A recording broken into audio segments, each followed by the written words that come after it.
kind of fitting we were talking about goal setting, statistics, and a bunch of other things today because it's Sunday, and I turn on the radio and the most statistically enhanced sport on the planet comes on, and I actually have my Cooperstown polo on. Anyways, what we're talking about today is programming and how we run our programs and how we set them up. So I'm going to do my best to try to go through this pretty quickly, but I would say I can't think of anybody else off the top of my head that does things the way that we do them.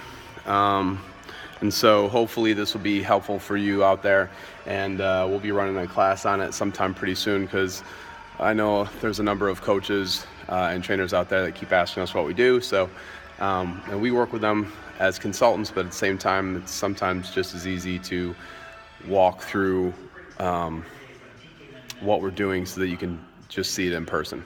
So we'll start off by going through this process. And so just to understand, it is a process. If you're looking for something where you can go into a training session with your entire team, that's going to be a little bit harder to do. The reason why is going to be you have an entire team of people. They have their own health history. It's very unique. Different people have different goals, and you have different expectations for them on your team. So with that in mind, you can kind of have a core group of workouts that you do at the beginning for general preparedness, physical readiness. But once you get past that stage, you really need to individualize a little bit better. Or you can keep a core group of maybe 4 to 6 exercises, and then from there branch out to what people really need to make sure that you address their concerns. So I'll try to go through this in less than 5 minutes, which just be a little difficult. we have 11 steps in our process, depending on what somebody signs up for. Sometimes you only have 10. So what we start off with is we've got number 1 right here.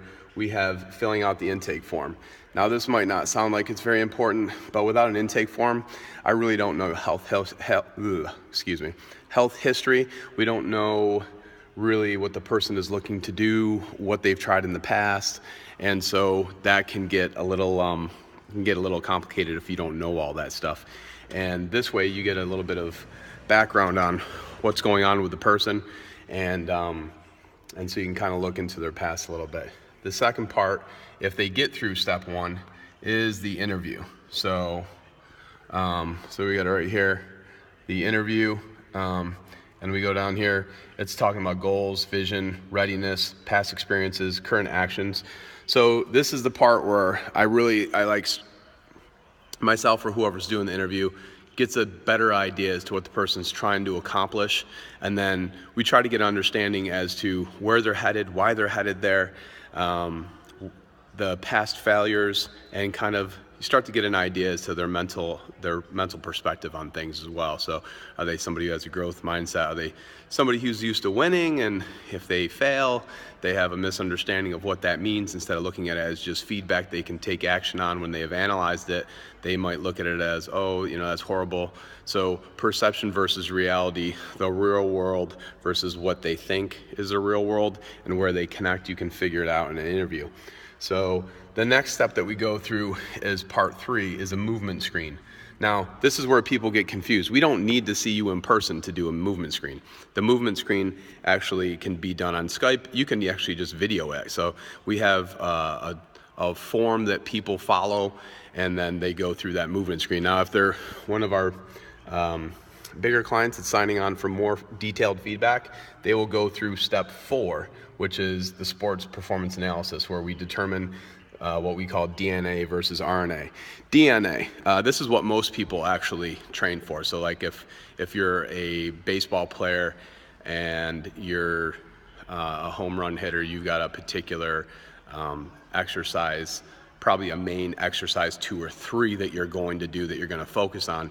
And a lot of trainers prepare you for that all year. Problem is, they don't prepare you for what we call the RNA. So the DNA is the dominant neuromuscular action, and the RNA is what we call the reactive neuromuscular action. And that is pretty much like the antagonist or the antagonists to the prime movers of whatever it is that you're doing for the majority of the time in your sport. Now, so there are some sports that you're going to get a ton of different things going on, and then there's other sports where there's not a ton of different things going on. Meaning, if you're playing basketball, you're going to obviously we're going to work on the jumping and the different things that relate to shooting and change of direction and all of that stuff, explosiveness. But we also have to address the downside of sports too. So if you were to get hurt, are the areas that are going to be overstressed during that time period. So we need to work on those things as well. So that's what we call the RNA. So you need to prepare that in the off season, and a lot of people overlook that. One of the most misunderstood kind of movement patterns relates to the hip extension, and people misunderstanding what the hamstring actually does and how it's involved. And so the hamstrings often get undertrained and misunderstood, and everybody's thinking they're tight, which is just, it's poor communication and a lack of understanding for what somebody's body is actually going through. So somebody's saying that they're one thing, and then they've got you stretching them and they're already overstretched. So anyways, we come to that understanding through the sports performance analysis, and we start to understand really the things that we need to pay attention to. And so at that point, I can start to understand a little bit more about a person's game, their technique. The other thing too is, so what kind of offense do they operate in, or defense, and what's their role in that offense or defense? And then are they going to have the same coach in the off season for a travel team, or are they going to have the same coach the following year? Or are they going to have the same offense the following year? If you're a running quarterback, that's very different than being Tom Brady in the New England Patriots. Or, what is going to be the things that you need to focus on? And that's not always just very clear and apparent just because you said the position of a person. And even if we know all that information, we still don't know their health history. We still don't know what they've tried in the past, what they've done in the past. We don't know their skill set. So all those things come into play. So just saying, oh, this person's a quarterback, I'm training quarterbacks. Well, that's great and it sounds good and people will probably sign up with you, but the problem is training quarterbacks is like saying you're training athletes. Well, that's great. So we're training athletes. What does that have to do with how you're going to design a program for them? Every quarterback's different. Every quarterback has a different arm slot, different movement mechanics. What do their hips do? What are their feet doing? So it's very important to realize that everybody's different. So part 5, this is pretty simple, obviously. We're going to complete the program. So we're going to get you started. We're going to make sure that you know what you're doing, make sure you have the support that you need. And then number 6, we actually begin the program. So once the program's completed, we go over it with you. Part 6, you start it.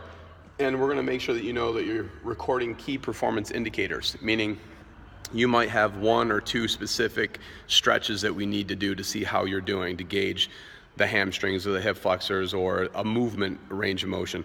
That we might have a particular exercise that, depending on whether it's in season or off season, we can tell whether or not you're at your peak or whether or not you're close to where your goal was. So those key performance indicators allow us to track 1 to 3 things to see really what the progress of a program is. Then 7, the routine check-in to gauge recovery and performance. So this means that might be daily for some clients, that might be every other day for other clients, it might be weekly, it could be monthly for some people. But we do recommend that they record stuff, because if it's worth doing, it's worth recording. That whole, if your life is worth experiencing, then it's worth journaling. So that's that kind of a thing. And then with that, then we can check in on number 8, which is adjust the program accordingly based on what we find out from number 7. So, and if you're not making adjustments, like if I send somebody a program, that's great. But the program doesn't allow for you being healthy or sick or being overtrained or undertrained or being sick or something else that happens in your life, a mental, emotional stress. So it needs to be adjusted on the regular. If it's not adjusted, you're not training optimally. Don't kid yourself, don't kid your clients. You're not doing what's best for them. You're just doing what's convenient for you. So number 9, keep improving your effort and perform.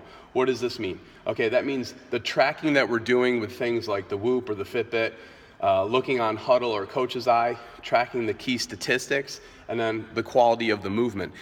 That might mean some days you come in, you record your workout or parts of your workout or a specific movement in your workout and see how you're doing. Does your knee look like it's collapsing? Are you losing control at the hip? Are your ankles overly pronating? You know, what's going on there with the foot, the ankle, the knee? How is it lined up? What does it look like at your hip, your lower trunk, your upper trunk, your rotator cuff? Are your shoulder blades winging? All these things, that's what we're looking for.